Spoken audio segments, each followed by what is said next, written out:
Today, na chapter 9, then we go come talk the story about. And the topic now, when they come born Isaac.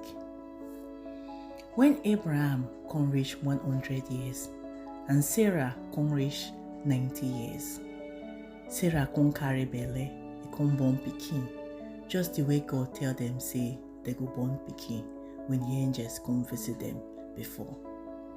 They gon call the pikin Isaac. The pikin name mean God don't make them laugh well.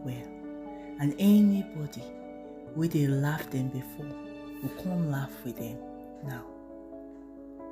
When them come born the pikin finish, Abraham and Sarah come happy well because them don't get their own pikin. Before they born Isaac Sarah come say he want do God job for her. As she no think say she go fit born pikin just as God talk. Now she come say make her house girl wey dem dey call Agar be Abraham side chick.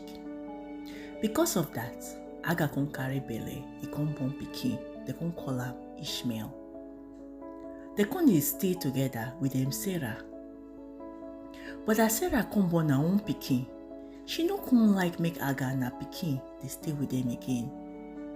When Isaac come grow small, Sarah come say Agar pikin Ishmael dey laugh Isaac, and she no want make Ishmael come drag property with Isaac when Abraham don die. Na him come say make Abraham drive Agar and the pikin comot for their house.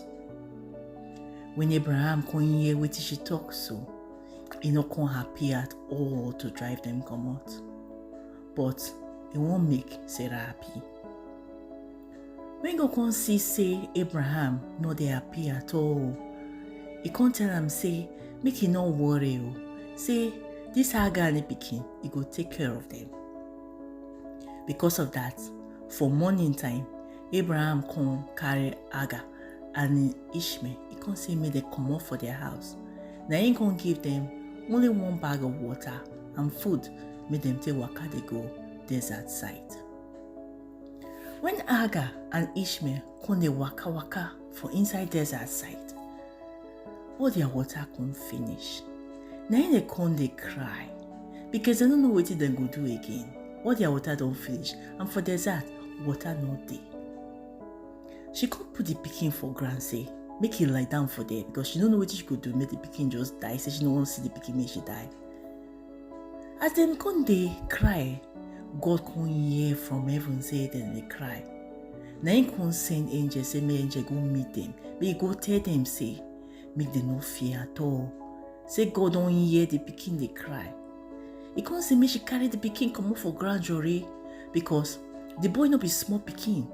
Say this pikin he go be papa of many nations.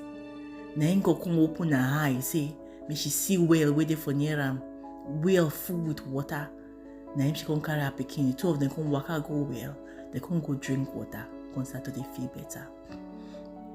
Now inside desert, now the two of them come stay, and God come dey with them, help them well just the way he take tell Abraham say he go help them.